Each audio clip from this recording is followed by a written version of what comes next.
Kapayapaan at mapagpalang araw po ang sumaating lahat. Brother Ryan Bernabe, isa po sa mga lingkod ninyo sa Apostolic Church of God in Christ Jesus. The sun is a daily reminder that we can rise again from darkness, and with God's help, we too can shine our own light.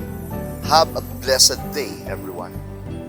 Simula ng umaga at damhin ng pagpapala, araw ay gawing payapa, na Espiritong Banal ang kasama. May matibay na pag-asa, tayo ay mga pinagpala, na tanging sambin ng puso.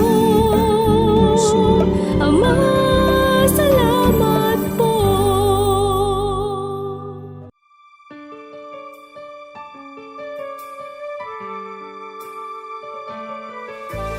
A blessed day to all. Isang pinagpalang araw po ang sumaating lahat. Ang daily reflection natin sa araw na ito na mula sa aklat ng Love Notes ay mababasa natin sa 1 Thessalonians chapter 5 verse 15. Ganito po ang sinasabi. Don't be hateful to people just because they are hateful to you. Rather, be good to each other and to everyone else. 1 Thessalonians chapter 5 verse 15. Do not be vindictive and do harm to those who hurt you. The law that says an eye for an eye and tooth for a tooth is passé. Christ now says, love your enemies, bless those who curse you, do good to those who hate you, and pray for those who falsely accuse and persecute you. Forgive, and you shall be forgiven. It is better to love than to hate.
Blessed day to all. Kayo po ay kasalukuyang nanonood ng programang ipinaglilingkod ng kabanal-banalang Iglesia ng Diyos kay Kristo Jesus.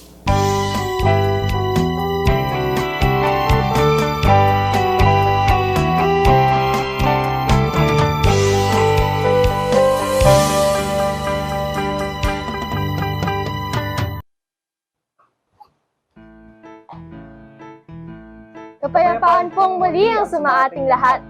Ako po muli ang inyong likod, Brother Kairos Bernabe. At ako naman po ang inyong lingkod, Sister Lorraine Tayaw. Noong nakarang episode ay nasaksihan natin kung paano nagbigay babala si Propeta Elias kay Haring Ahab at sa bayan ng Israel. Nasaksihan din natin ang kabutihan ng Panginoon sa kanyang mga lingkod. Ngayong episode naman po ay makikita natin ang bagong himala na binigay ng Diyos sa kanya.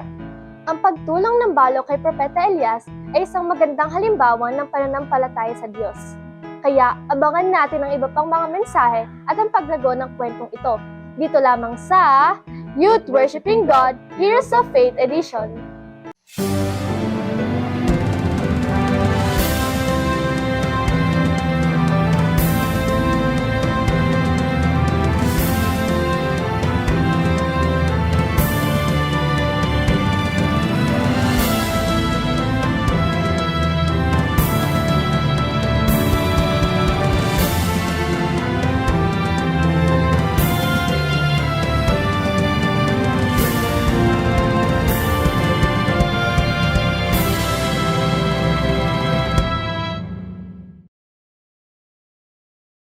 Sa pangalan ng Diyos ng Israel, wala ni isang hamog o ulan ang babagsak sa lupain ito hanggat hindi ko sinasabi.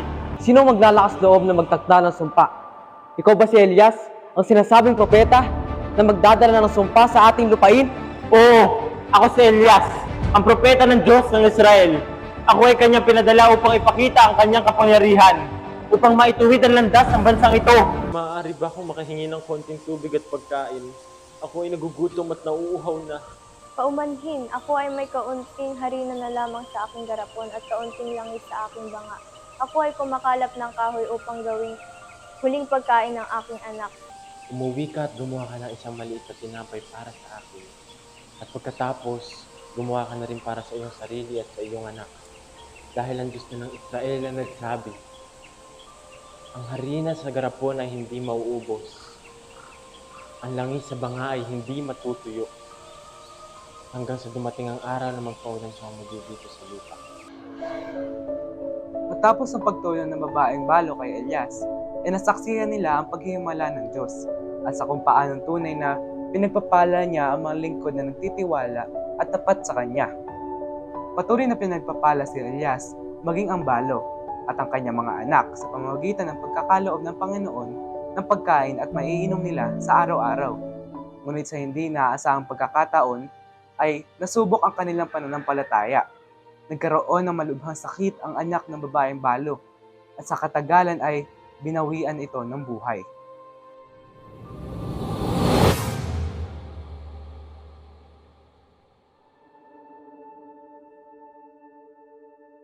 Bakit mo kami pinabayaan, Propeta?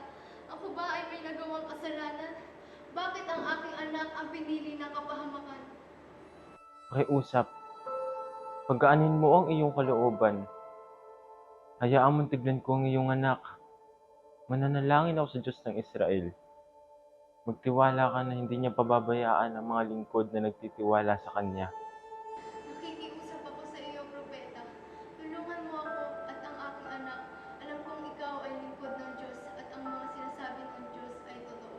Nanalangin si Propeta Elias sa Panginoon at humiling ng isa pang himala. O Panginoon kong Diyos, ako po ay nakikiusap sa iyo. Muli mo po sana iparana sa amin ang iyong mapagpalang kamay. Ako po ay humihiling na isa pang himala, ang maibalik ang buhay ng batang ito sa iyong harapan. O Diyos, sa kabila man ng mga pagsubok na ito, patuloy po ang aming pagtitiwala at pananampalataya.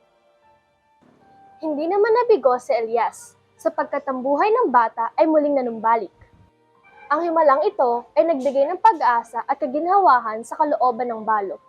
Ang himala ding ito ay nagpapatunay na sa kabila ng mga pagsubok, ang Diyos ay nariyan. upang magbigay ng panibagong buhay at pag-asa sa mga sumasampalataya sa Kanya. Ang Diyos ng Israel ay tunay na makapangyarihan at nagbibigay ng buhay. Marahil ay sinubok niya lamang muli ang iyong pananampalataya.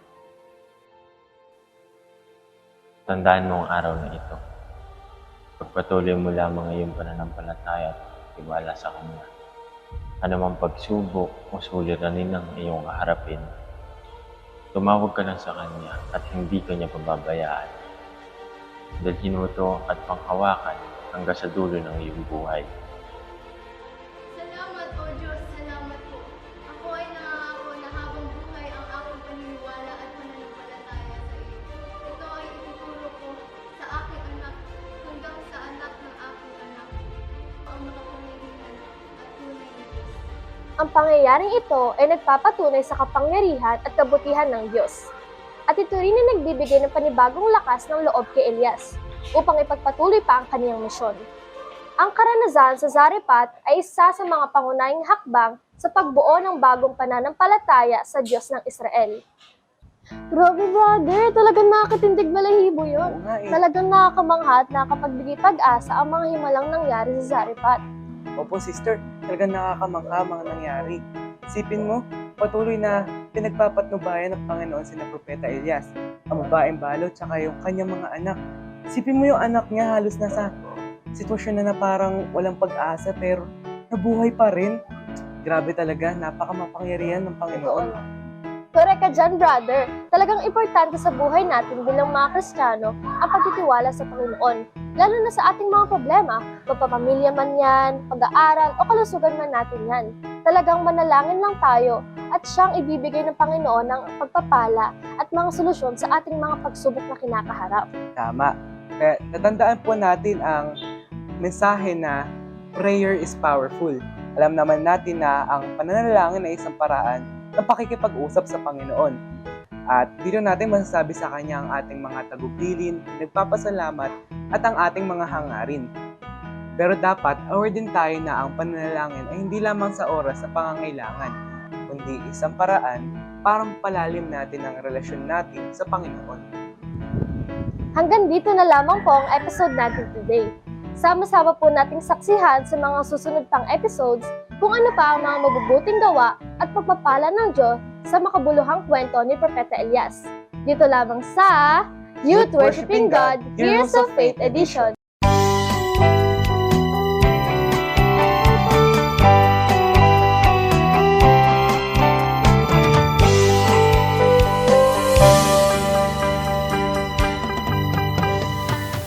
Maraming salamat po sa pagtangkilik ninyo sa ating pagtatanghal at maligayang panonood po sa kapatiran ng Most Holy Church dyan sa bayan ng Villasis, Urdaneta, Dagupan, Poso Rubio, San Carlos at iba pang mga bayan dyan sa probinsya ng Pangasinan.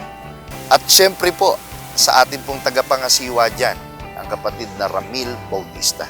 Maraming salamat din po sa lahat ng kapatid na nag-share ng link ng ating broadcast at sa lahat ng mga kaibigan namin na tumatangkilik ng ating pagtatanghal.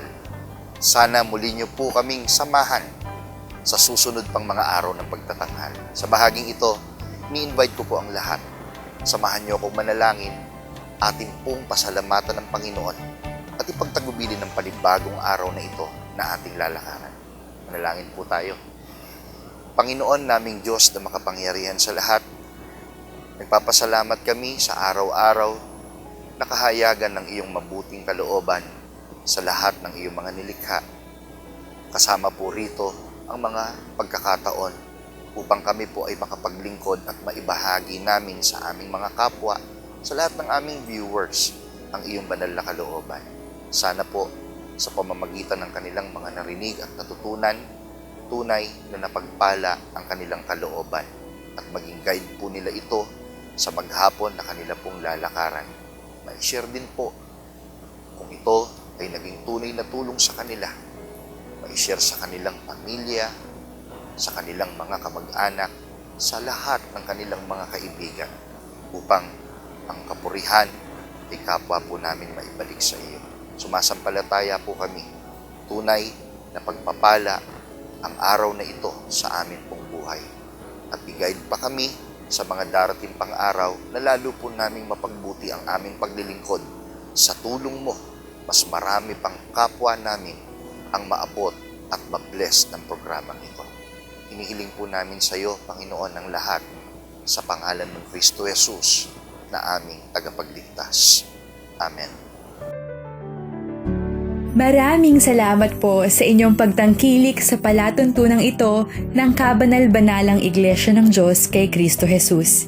Kung nais po ninyong mapanood ng iba pa naming programa, mag-subscribe sa ating YouTube channel na The Most Holy Church at bisitahin ang aming Facebook fanpage na MHC Media. Upang lubos po ninyong makilala ang Kabanal-Banalang Iglesia ng Diyos kay Kristo Jesus, bisitahin ang ating official website na www.mostholychurch.com. Para naman po sa inyong katanungan, prayer request o libreng Bible study sa inyong tahanan, i-post lamang ang kahilingan sa comment section ng programang ito. Maaari din po kayong tumawag o mag-text sa mga sumusunod na numero. Sa Smart o Talk and Text, 0909-555-5009. Sa Globe o TM, 0926-383-0454. Sa Dito SIM, 0991-419-2027. At sa landline, 8255-6949 o 8553-0946. Maraming salamat po. Salamat.